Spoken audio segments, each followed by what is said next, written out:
When it comes to reverb, one thing, and really effects in general, but especially reverb, you should consider EQing your effects. This is something that I think some people may overlook, they may miss out on, but your effects can definitely be helped by using a little EQ. So I'll give you an example. I've got this reverb on the vocals right here, and I'm going to go ahead and solo them. All around me are familiar faces, worn out places. And what I can do is I can look at my EQ here. Now, many reverbs will have EQs directly in the plugin. This Space Designer plugin I'm using in Logic Pro has one. And it's a multi-band EQ, so I have 4 bands here. And one of my suggestions would be is use your high pass and your low pass filters. And why that is a couple reasons. One, reverb can emphasize any mud issues. You can get a lot of mud if you use a ton of reverb. So rolling that off, really anywhere below 100 tends to work well, can be very, very, very significant. You can also actually go up to 200, as high as 200 if you wanted to. And then just roll all of that off. So, and I'll show you as we're playing it here. Worn out faces, bright and early for the daily races, going nowhere, going. The other thing you might want to do is use your low pass filter to make some cuts on the high end, because what can happen is if you have too much high end after using some reverb, you can have it stand out too much. And so generally I'd say around anywhere above 10K, it can be helpful to roll some off there. But that's just one example of how you can EQ your reverbs and EQ your effects. The other thing you can do is just make sure that you're shaping them in other ways.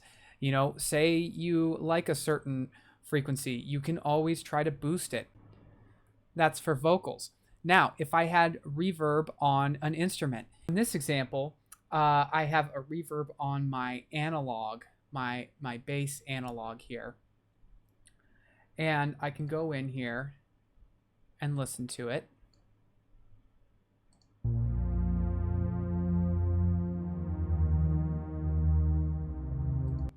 What you can do for an instrument, as you can do something called the Abbey Road curve, which is what obviously that famous studio has been doing to their reverbs since the 60s, since the Beatles were making their great stuff.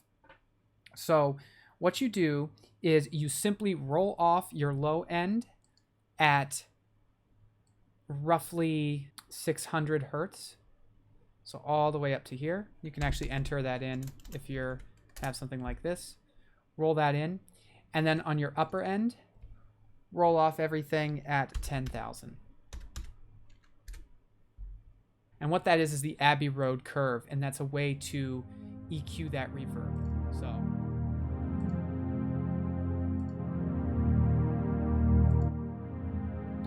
So notice how when I have that playing, when it's off, it's very much more upfront, but this is just giving that nice little blend. And rolling that off takes off any harshness or anything that I might not want. So that's just another way you can EQ your reverbs and EQ your effects. So some other sort of overall tips on if you're using EQ on reverbs and delays. The obvious one is if you want the effect to be more prominent in your mix, you can brighten it up. You can add some top end or cut some low end and make sure that the top is showing up more. If you want to blend the effect more into the entire mix, then do the opposite. Take some of the top out. Take some of those highs out. Use a use a low pass filter and just roll those off. If your part is incredibly, there's a lot of action in the part. For example, if it's in drums or something like that, then you can just roll off your low end, and that can help make a busy part not getting in the way so much as your other tracks. If you have a specific part that just might seem a little too airy or a little too light, you can again add some low end to kind of fill up that space and connect it to the rest of the mix. Low end isn't always evil. I know a lot of my recommendations are, hey, get rid of that mud, but that's not always the case. These are just ways you can use EQ when you're using reverb or when you're using delay to improve your sound.